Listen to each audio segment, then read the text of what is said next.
बीते चंद दिनों पहले राजधानी देहरादून के ओएनजीसी चौक पर भीषण सड़क हादसा देखने को मिला, जहां इस सड़क हादसे में 6 युवा अपनी जिंदगी से हाथ धो बैठे। हालांकि कार में सवार एक युवक अब भी निजी अस्पताल में जिंदगी और मौत की जंग लड़ रहा है। हादसा इतना भयानक था कि कंटेनर से टकराने के बाद इनोवा कार के परखच्चे उड़ गए और इस हादसे के पीछे का कारण पुलिस ओवर स्पीडिंग बता रही है। जैसे ही पुलिस को सूचना मिली तो तत्काल ही हमारी जो थाना कैंट की पुलिस है और जो हमारे नाइट ऑफिसर सुपर जोनल और जो जोनल चेकिंग ऑफिसर वो भी तत्काल मौके पर पहुंचे थे। और जैसे ही मुझे भी सूचना प्राप्त हुई थी मैं भी तत्काल मौके पर गया था। तो वहां पे जाके पता ये चला कि एक इनोवा जो है उसकी टक्कर जो है एक कंटेनर जो है उससे हुई थी। कंटेनर जो है किशन नगर चौक से ऊपर की ओर जा रहा था ओएनजीसी चौक को, और जो इनोवा है वो बल्लूपुर से सिनर्जी की साइड से ओएनजीसी चौक को और को आ रही होगी।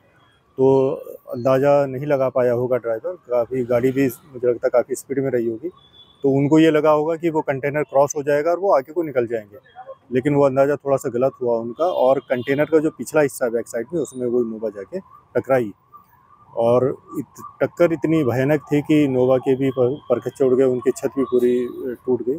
और उसमें जो 7 लोग सवार थे तो उनमें से 6 लोगों की, जिसमें कि 3 युवक और 3 युवतियाँ थीं, उनकी मौके पर ही मौत हो गई। एक व्यक्ति जो कि घायल थे उनको तत्काल जो है बगल में सिनर्जी अस्पताल था वहाँ 108 और पुलिस के माध्यम से उनको भिजवाया गया और अभी भी उनका उपचार चालू है। तो मेरा देखिए इतना भयानक दुर्घटना थी और जो यंग ब्लड था पूरे की 22 साल 23 साल और असमय अपने जीवन को उन्होंने खो दिया। और जहाँ तक अभी प्रथम दृष्टया यही प्रतीत हो रहा है कि जो घटना है वो ओवर स्पीड के कारण हुई है। हालांकि इस सड़क हादसे के बाद पुलिस की नींद जरूर खुली है, जिसके बाद से प्रतिदिन देर रात पुलिस शहर के अलग अलग चौक चौराहों पर सघन चेकिंग अभियान चला रही है, जिसमें अब तक सैकड़ों लोगों का चालान भी किया जा चुका है। साथ ही पुलिस अनेक शिक्षण संस्थानों और इंस्टीट्यूट में जाकर युवाओं को सड़क दुर्घटना के प्रति जागरूक भी कर रही है और यातायात के नियमों का पालन करने का पाठ पढ़ा रही है।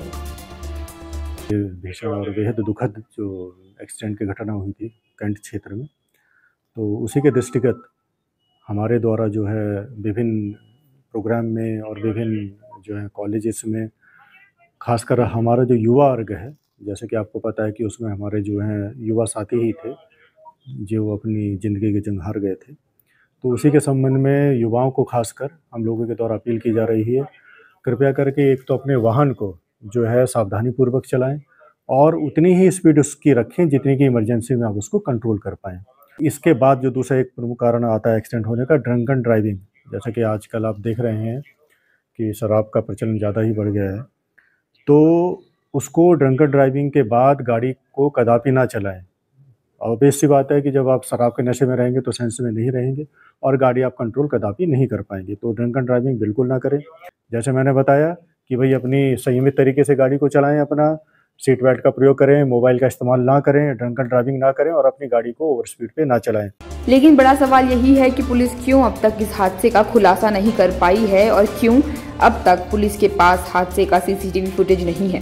और जिस दिन यह हादसा हुआ था उस वक्त भी पुलिस मौके पर मौजूद नहीं थी, जबकि इस चौक के चंद कदमों की दूरी पर ही ओएनजीसी का मुख्यालय है। साथ ही इसी चौक से मुख्यमंत्री आवास और राजभवन का रास्ता है। उसके बावजूद भी पुलिस नदारद दिखी, जिसके बाद पुलिस प्रशासन पर कई सवाल उठने लगे हैं। हालांकि पुलिस इस हादसे की मुख्य वजह ओवर स्पीड बता रही है, लेकिन क्या यह पूरा सच है या इसके पीछे और भी कारण हो सकते हैं, यह अभी तक स्पष्ट नहीं हो पाया है।